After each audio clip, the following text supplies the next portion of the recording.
Well, first, let me apologize about the presentation. I had some beautiful slides that I've been slaving for months to give you guys. We'll send them out after. Yeah, I'll send out the entire presentation. Yeah, essentially, you nailed it, Steve. I'm essentially a small business owner turned into a serial entrepreneur and now serial investor. But let me talk about how I actually even got to where I'm at now. So when I was 18 years old, I was going to TCU High School here in Provo, Utah, and I got kicked out about 3 times throughout my high school career. And the principal came to me and said, "Look, I'll give you $500 to any college in the state of Utah if you just leave a semester early. We just want you out of here." So I said, "Perfect, I'll take that." Moved to Moab, Utah, and lived there for 2 years. I did my mission in Moab as a river guide for 2 years. And while the rest of my buddies were going on missions, I was down there really experiencing a different side of the world that I'd seen growing up in Utah County. And I figured out at this age of 18 that you could get a 0% credit card for 6 months. And then you could roll that credit card to another credit card. And keep rolling 0% credit cards over and over. And so for the next 3 summers, I traveled to 3 different continents just with the explicit goal to climb a big mountain. And I did that all on 0% credit cards, rolling that over in the summertime so I could go goof off in different lands. And then when I come back and go to school, I'd pay down that debt. But it was more of an idea of hustling to get out there and making a way for me to get out and see the world. When I was living in Moab, I was living in a tough shed down by the river, no joke. I would have shown you a beautiful picture of my palace. And I was just thinking, man, this kind of sucks. It's 110 degrees, I'm living in a tough shed, I'm making $63 a day, rowing people down the river. There's got to be more.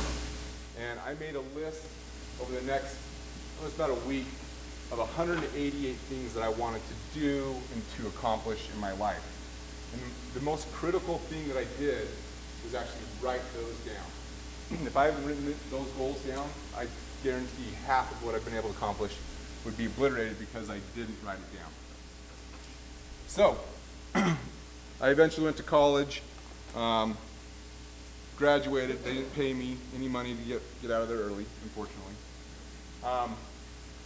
And then I started this career of wanting to go and have a life of balance, whereas opposed to where I got into corporate America and I just had to beat out the next guy. So I graduated in 2002 from the University of Utah, and I had one job offer, just one. And it was from Hormel Foods, and they were based in Cincinnati. They wanted me to move to Cincinnati, Ohio. And I thought about this, wow, geez, I gotta make some money, I've been in college, I have all this student debt. And he gave me a day in the life of what it would be at Hormel Foods. I wanted to vomit. I thought, wow, how could anybody do this day in and day out for 30 plus years? So I sat down with his manager for the final interview, and I asked him if I could drive the Oscar Mayer Wiener truck. And he looked at me dead in the face and said, "Oscar Mayer Wiener is not a subsidiary of Hormel Foods." So I actually never got the offer after that interview. But it was good. It was good. I fell into this concrete thing that I'm going to talk about. But first, I want to get some opinions. Here's a pocket knife. It's not Swiss Army. It's not made with Swiss precision. Certainly it was made in China, maybe Korea. What do you guys think this is worth? What do you think it costs to manufacture this? Just shout it out. 50 cents? A buck? 20 cents? I guess if you're buying 5 million of them, you'd probably get it down to 20 cents. But on a typical bulk item like this for about 1,000 to 10,000, you're going to be about 80 cents. I mean, it's high quality Chinese pocket knife, guys. And it even has an inscription. This knife, yeah, we give these knives out in our trade show. Costs us 80-something cents. But this little piece of marketing effort has made me millions and millions of dollars. Chapstick. Certainly out of China. All right. I'm not going to give you the good stuff. It's not Burt's Bees. What do you guys think? How much does it cost? 10 cents? You guys are cheap. Come on. This is good stuff. 10 cents? 20 cents? 30 cents? 40 cents? Closest. 42 cents for these. The name of this company, you guys probably can't see it, but it has such a beautiful logo. It's called JobSite. And I started JobSite about 7 years ago. And it cost me about $500,000 worth of development, as well as marketing and branding and all these other things. And I got 2 subscribers. And I made about $48 total. And I finally shut it down after 3 years. So this chapstick has lost lots and lots of money. So keep it in perspective when people are giving you free crap at wherever you're getting stuff from. So let me tell you about the concrete business. When I just graduated from school, I bought a house down in Pleasant Grove, and had a long driveway, long concrete driveway. And my friends and I would go out there and shoot hoops. We'd always trip over the uneven sidewalk. And I think it was some due to the tree roots that had gone underneath the driveway, some done to settling because it was never compacted correctly. And I thought, and I was actually remodeling the home to try to just flip it, sell it. I was 24 at the time. And it was in Pleasant Grove, and I noticed in Pleasant Grove, their sidewalks had been shaved down so people wouldn't trip and fall. So I called up Pleasant Grove City and said, hey, how are you guys doing this? What kind of machine is that? It looks like it's better than the other options that I've seen out there conventionally available. And they said, oh, there's a guy named Ballard Gardner. He lives in Orem. Give him a call. He'll come out there and take care of it for you. So I called him up, and he comes out, and he's 72 years old at the time. And I just get chatting with him. What are you doing here cutting concrete? Why are you coming out to cut concrete when you're 72? And he had started the business about 4 years earlier. He was really more of an engineer type mind. And he developed a way to actually slice the concrete rather than grinding it all the way down, which complies with the Americans with Disability Act and completely removed the liability so no attorney could come back and say there was still a trip hazard or a liability there. And after he and I were chatting, he says, yeah, I'm tired, I want to sell my business. And I was working for a small VC firm here in Utah County at the time. And I said, well, great, let's get a presentation together. I'll take you around to all these other VCs and see if we can't get an investor to take you out. And we did 3 of these meetings, each with anywhere between 5 and 15 investors in these meetings. And on the 3rd meeting, one of the investors said something really interesting. And keep in mind, this was late 2001, right at like the dot-com bubble, where everything was dot-com. If you didn't have dot-com behind your business, no one was interested. But in this meeting, one of the investors said, wow, this guy has barely scratched the market. There's probably so much of this out there, a need for this out there, but he's only doing work here in Utah County. And then the next thing he said was, the margins are really, really good, and it just seems like a lot of work, so I'm not interested. And I walked out of that room thinking, holy cow, that guy's pretty smart, but he just doesn't execute. And I walked over to Ballard, and he said, like he did the previous 2 meetings, well, what'd they say? Was there anyone interested? And I said, yeah, there's a guy. He's interested. He's 24. He has no money, but it's me, and I want to buy your business. And so I started working towards that. I ended up raising money from 122 different individuals, some as low as $250 investment, mostly from friends and family, doctors and dentists, because they are the dumbest investors, because they don't know anything about investing. They know how to fix teeth and do surgery, but they're really loose with their money, so they make great investors. Early investors. Don't let them get too smart. And I ended up buying Ballard's business for $450,000. And I went to those investors that I raised that money from, and I told them, look, in 5 years, if I can hit these benchmarks, I'm going to pay you out, because I don't want investors, and you guys certainly don't want me. And at that 5-year mark, we hit those milestones, and I bought everybody out. So there's nobody else that's an owner, no doctors or dentists. They're still around, thank goodness. But when I bought this, I thought, geez, I got to start moving quick, because A, I'm broke.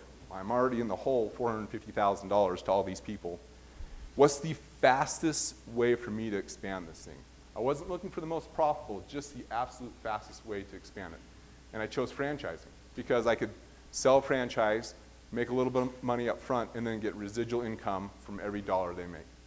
So now, we sell a franchise. You can call me up, hey, I'm in Ohio, and I want this territory. And I say, okay, send me a check for $135,000, and then you're going to send me a check every single month for 9% of every dollar you make, forever and ever and ever. Plus, you got some fees and some other things. Don't worry about that. It's not too much. But it didn't go well for the first couple of years, because my dislike of lawyers and attorneys, I thought, well, I'm not going to hire an attorney to write my franchise disclosure document. I'll go to a conference, and I'll look at other ones, and I'll just write my own, figure it out. So that's what I did. I got it legal enough, but the agreements were so bad. Anytime a franchisee was naughty, I couldn't really go in there and enforce it. So that was a big lesson. I should have had my agreements a lot tighter up front. It would have saved me lots of headaches down the road. The other big win was, for us to actually sell a franchise, we had to have something of value. Typically, it's a brand or a trademark, neither of which we had at the time. We eventually got those, but we applied for patents, and we eventually were awarded 6 patents that would cover our machinery, the way we cut, and then some additional pieces of equipment. And once I got these patents, I was like, well, I got these patents now, like, bring it on, competition. I paid my dues. I hired the attorney. We got it issued from the USPTO office. Like, we own these. So, of course, immediately as we started expanding, we started having competition come in and copy us. And I thought, well, I'm going to sue them. And I'm going to make a ton of money, because they're being naughty, and they're going to have to pay me lots of money, because I have the patent. Well, that wasn't the case at all. I spent about 3.5 years and $750,000 almost putting the entire business under, just to try to make a point that this is ours and you shouldn't be copying us. And after months of sleepless nights and trying to figure out all these patent lawsuits, we were suing these people who, even if we won, which we did on a number of cases, aren't ever going to pay us, because they don't have the money. They're just kind of mom and pop contractors. No large contractor challenged us, because they were smart. It was a business idea, not a legal position. It wasn't good business for us to go and try to squash all these little teeny competitors that really weren't getting any market share. So, like I said, after about 3.5 years of patent lawsuits, I stopped. I said, we're not suing anybody else. If you want to copy us, go ahead and copy us, but we can compete with you. And that's when I made probably the very first big pivot with the business. Because what we're doing is cutting concrete, and it's not glamorous. We're on our hands and knees as concrete dust. We've done the campus up here probably a dozen times over the last 20 years. But we figured to be able to retain our customers to where they never go anywhere else, and it's typically like cities and schools and churches, large entities. We don't do any residential, because I can only go to someone's house and make $500, whereas I can go to a city and make $500,000. And we started leveraging technology. So we developed our own app, internal app, for all of our technicians to be out in the field to collect data that has never been able to be collected before, unless you were a professional engineer and had special tools and skills and training to be able to collect the data. Well, now technology has caught up, and we can collect all that same data by paying a typical laborer the same amount as what in the past the city would pay an engineering firm hundreds of thousands of dollars to do. So once we introduce that technology, all of our customers are more interested in the data than actually having us remove the liability, because that data is so critical to them for liability and planning and so on and so forth. As you guys can see in today's world, we live in a data-rich world. So it was a win for us to make that pivot to where now we're a blue-collar company delivering our products and our services in a very white-collar way. And our retention on customers is about 98%. Once we get them, they don't ever leave. So about 4 years ago, we started to get to this critical mass threshold. Prior to this, we had corporate-owned locations, about 4 of them, mostly in the Intermountain West.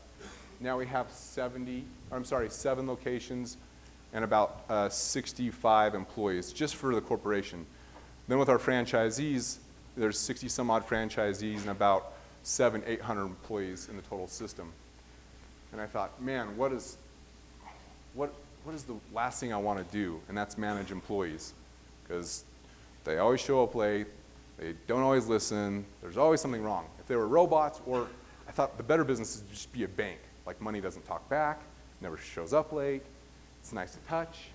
But we really had to change our culture just because we were so focused on just the grinding, that ultimately I thought, wow, we're going to end up all disliking our jobs and each other in about 10 or 15 years. So I introduced a thing at a conference where we all get together called the Stoke. I'm sure you guys have heard, oh, I'm stoked, and so on and so forth. But this was all about just a mentality of having a culture to where everything can be accomplished as long as you have the right attitude. And it's funny how so many people, in my experience, even with my own franchisees that are twice my age, focus so much on the negative or focus so much on the competition, when in reality they should just focus on what they do best and how to duplicate that and over and over and over. And then secondly, how do they give that to others? How does that seep into your employees, into your management? And so now we do quarterly conferences where all we talk about is how we're helping our culture. And since we've introduced that Stoke and part of the culture, we've seen year-over-year growth of 38%. And that's across the board, all the franchisees, all the corporations, all the corporate held locations. And it's pretty impressive. And I sincerely contributed just towards the culture. It's very, very critical to have people that believe in what you're doing as well as to what they're doing, and that motivates them a great deal. So that's kind of the concrete story. I think the future for that is we now only have about 12 territories left in North America that are still available. And then we have other international markets that we're going to continue to expand in. But we've started to acquire back some of the very first franchises that we sold since they're ready for retirement age. And so I think eventually the future of this company looks like we'll acquire back every franchise over the next 15 or 20 years and have it all corporately held. But I don't want to manage all those people. Somebody else a lot better than me can manage all those people. So now let's get to some of the more fun stuff. And I had some really cool videos that you guys will have to watch. So I've been doing this concrete thing for the last 15 years, and I'm kind of getting bored. I get bored really easily. And I thought, geez, I need to branch out, start making some investments. I tried the job site thing. That didn't work out, obviously. And I started seeing a trend, particularly here in Utah, to where our talent pool is so far greater than everywhere else, the Bay Area or the East Coast or anywhere else in the United States. And purely driven by greed, I started seeking out early stage and growth stage companies, mostly just through personal networks and things of that nature. And I was introduced to a company called EcoScraps back in 2008. Met a guy named Dan and Craig, and they were crawling into the dumpsters of Magglebees, pulling out the rotting fruits and vegetables and trying to figure out a way to actually just reduce waste. But then they figured out a way how to make a buck by turning that rotting produce into mulch and compost. And so, and now they have like 30 or 40 different SKUs. But I met them, and they came and said, hey, we got this idea. We figured out the way to actually process it and make it into compost within 3 weeks. We have some initial contact with like Walmart and Costco to where they'll pay us to pick up their rotting vegetables, and then they'll pay us to buy our product and sell it back in their store. And they get sustainability credits and so on and so forth. Brilliant model. And Dan was 23 and Craig was 24. I said, you guys need to drop out of school right now. So they did. They dropped out of school and they started running with this. I don't recommend that to anybody. And we thought, well, we'll follow the same model. It's franchises. There's tons of people that love dirt and produce and compost. No one does. It wasn't sexy enough. And so we started just opening up all of our own branches. And then they got a Series A round and raised a bunch of money. I got out of the day-to-day, but we sold to Scott's Miracle-Gro about 2 years ago, and to help expand their distribution. And that was kind of my first true investment to where I was actively engaged, as well as kind of, I took a seat on the board after our Series A came, but it gave me an experience I was so excited about. I love being on that early stage because there's so many things that can go really well or terribly wrong just on a little teeny decision. And we saw this with time and time again, particularly with EcoScraps, because everyone was so inexperienced. So that was interesting, but then I was like, wow, I'm doing all these non-sexy things like concrete and dirt and vegetables. Like, that's not cool. I want to do something cool. Well, over the years, I had developed a pretty strong addiction for helicopter skiing up in Alaska. And I first went up there on a Costco special, because if Costco doesn't sell it, I certainly don't need it. I saw that they offered 3 days of helicopter skiing in Alaska for $900. I was like, wow, this is crazy. I got to do this. So I went up there on a whim, and it was the truth. It was a little dodgy. The people that would pick you up, the lady that I've been talking to picked me up from the airport, she had a beard twice the size of mine. So I didn't think that was part of the package, but I started skiing up there like 2 or 3 times a season, because I could fly up to Anchorage, direct from Salt Lake, and I just became totally addicted. I did this for 7 years with this company.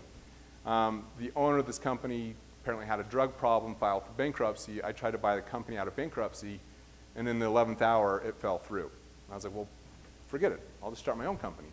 I'll figure this out. And no, I'm not a pilot. I know nothing about helicopters other than they're really fun to fly in, especially when they drop you on top of a mountain. But I found a helicopter provider, and within 6 weeks, I had a lodge and a helicopter and about 80 clients lined up. And we only ski 2 months of the year up there, March and April. If it's earlier than that, it's too dark, and the avalanche conditions are too dangerous. And then after that, it gets too warm, turns into more corn skiing. So I thought, wow, this commitment's pretty small. I don't have to pour a whole lot in this. It's maybe 2 months out of the year that I got to run this business. But that first year I did it, we only did a 6-week season, and it felt like it was 5 years. I nearly died working 20-hour days in the cold, and it was a headache. And I swore to myself, I'm never doing this again. Well, after about 6 months, I started to forget that statement, and I got partnered up with somebody that had 3 lodges in Valdez, and ended up partnering my business with his lodge business, and we've been doing that for 4 years, to where now we offer skiing off of a boat, so you can go halibut fishing in the evening and salmon fishing, and then go ski powder all day, and it really sucks. So it's one of those addiction businesses that in the beginning, for the first 2 or 3 years, was a labor of love, but now it's just finally turning the corner to where I think one day we'll be in the black year over year over year. But you never know, because it's Alaska. Things change pretty rapidly. Same kind of, along the same line, as Steve mentioned, I partnered up with a business called Alpenglow Expeditions. And my partner in that business is Adrian Ballinger, and he's a sponsored athlete from Eddie Bauer, amongst others. And he's climbed Everest 6 times, attempted this year with no oxygen, and failed. He's going to go back again this next year. But as I mentioned, I have an addiction for climbing big mountains, and I did that in my earlier years before I got tied to the business and family and so on and so forth. But after the concrete business had started to roll, I thought, I need to get back into this. So I went to Nepal and climbed a mountain called Manaslu, and that's where I met Adrian. And he was doing guiding everywhere else except for the Himalayas. He was working for somebody else in the Himalayas, which is, if you're doing international guiding, the only place to really make money is in the Himalayas. And so he and I became ski buddies, and eventually, about 5 years ago, he asked me to partner up with his business, more to manage the business because he was off risking his life climbing mountains and skiing down them. And about a year after I got involved with the business, we started offering Himalayan trips. And even furthermore, we actually tweaked it to where we only offer what's called a rapid ascent trip. So if you go climb Everest now, it's a 2 to 3 month period so your body can acclimatize. Well, we offer, you can go to climb Everest in 6 weeks, or another Himalayan mountain, anything over 8,000 meters. But prior to that, you've got to sleep in a hypoxic tent at your own home for 6 weeks before that, sometimes even 2 to 3 months, depending on the altitude. And so we really kind of drilled into a niche here to where the people that can afford to go climb Everest are not really concerned about the money, they're more concerned about the time. And so we've cut the time in half to go climb these things.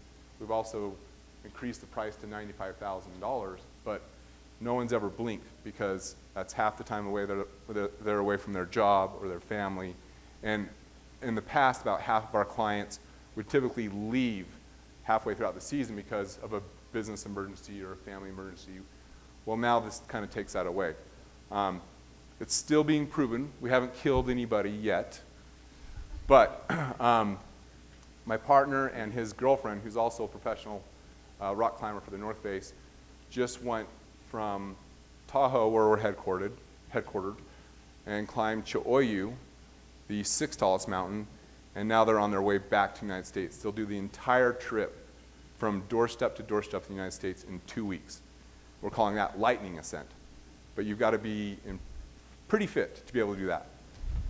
So those are some of the other things that I've been doing lately to kind of feed my passion. I'm just going to quickly touch on UA2 since I know we're running out of time. Yeah, about a minute. Okay. Just because of the diverse background, it takes 60 seconds and a different financial, like you mentioned, Series A. Most Yeah. folks aren't familiar with that. Good, yeah, thanks for the reminder. So Utah Angels 2, what do we do at Utah Angels 2? Like I said, we listen to 9 companies a month pitch ideas, and it's everything from pre-revenue to just a true idea to something that's maybe in 3rd year, and now they're hitting a growth stride. And so we try to target companies that are technology and manufacturing, and somebody that has a large addressable market, total addressable market.